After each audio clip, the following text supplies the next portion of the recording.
Assalamualaikum warahmatullahi wabarakatuh.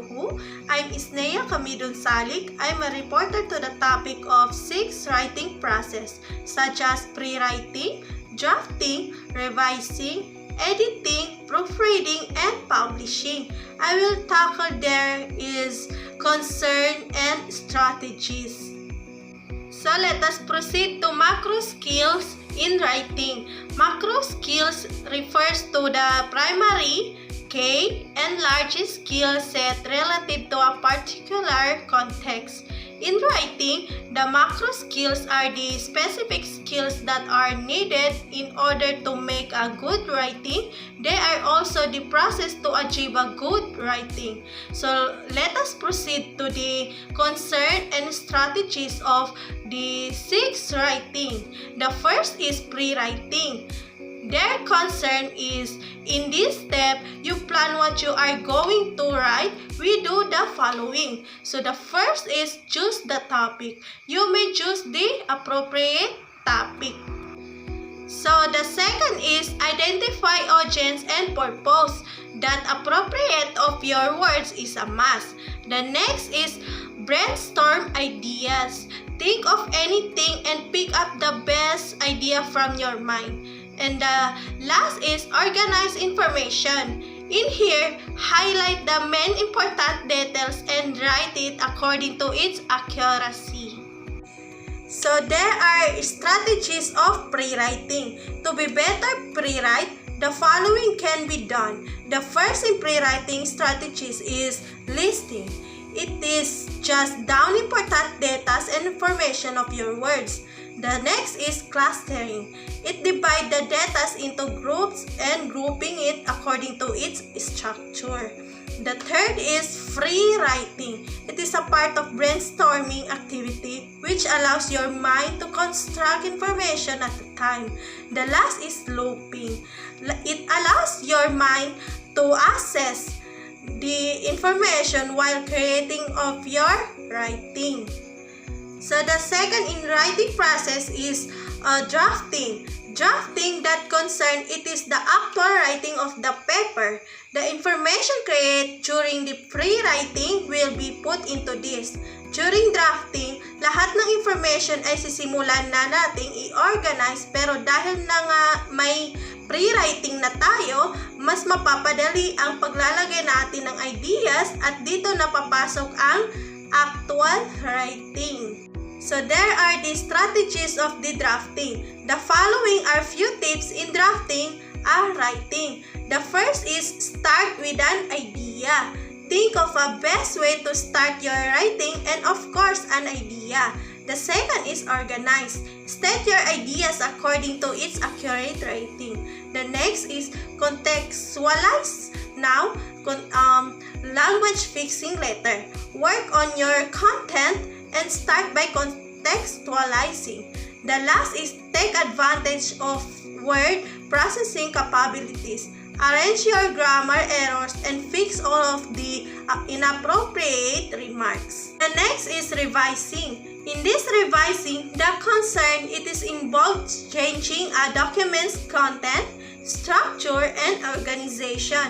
On this part, dito naman natin babaguhin yung mismong content, but remember, we're just gonna do it if we are not satisfied with the result. There are 2 scopes of revision, global and local. In global, it is revision involves looking for issues like cohesion and the overall progression of your paper. In this part, the main concern to change was the whole entire entry of your paper. The term global refers to the whole part of it. In local issues involve looking for clarity in sentence, ensuring coherence with your ideas. This was the best when you are just finding a spark on your coherence with your idea. The strategies of the revising. To revise our writing, it is important to check the scopes of revision. In the global scope, check if the sentences are connected with each other. The relevance of each sentence should be aligned and it is important on this scope.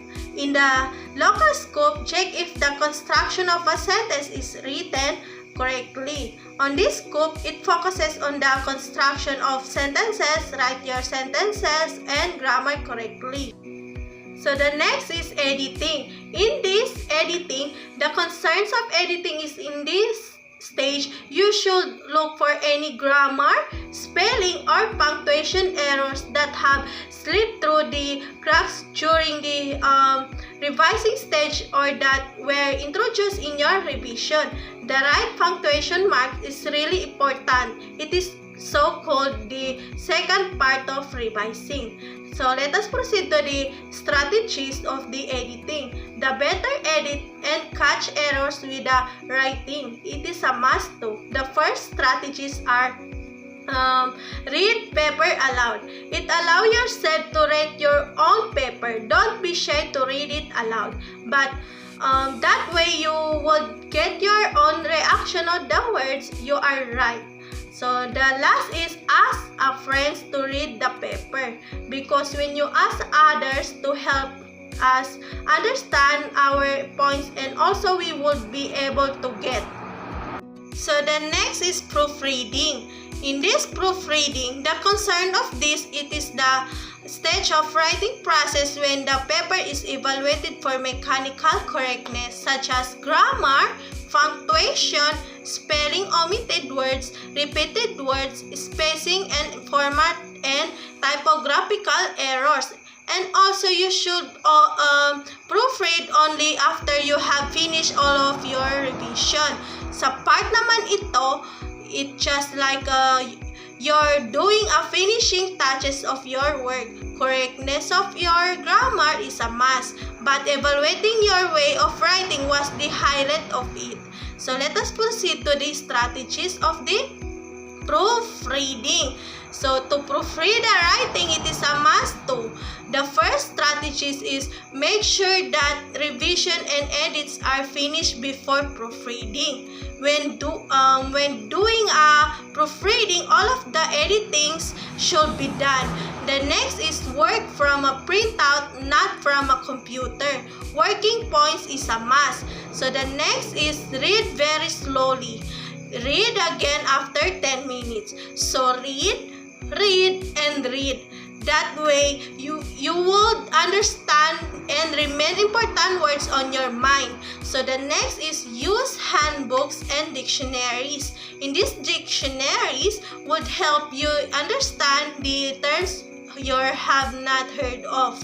So the last is evaluate your way of writing. Of course, way of writing was a part of it. Accurate type of words and symbols should be used.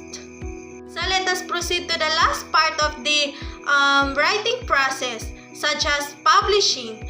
The concerns of it, the final stage is publishing. It is the preparation of the text for sharing with an audience. You have a completed writing ready to publish for everyone's consumption. So finally, on this stage, we are starting to choose the appropriate audience you want to share your words with. And of course, part of it was publishing itself. So the strategies of the publishing is the prepare better for publishing your own writing and make it sure to, number 1, make a roadmap detailing what, when, and how writing will be published. So in here, roadmap will be help you on detailing your work, such as how your writing will be published. So the last is make sure to write your name as an author to avoid credit grabbing. In here, it indicates credit on your author, do not steal credibility. That's all for my discussion, and thank you for listening.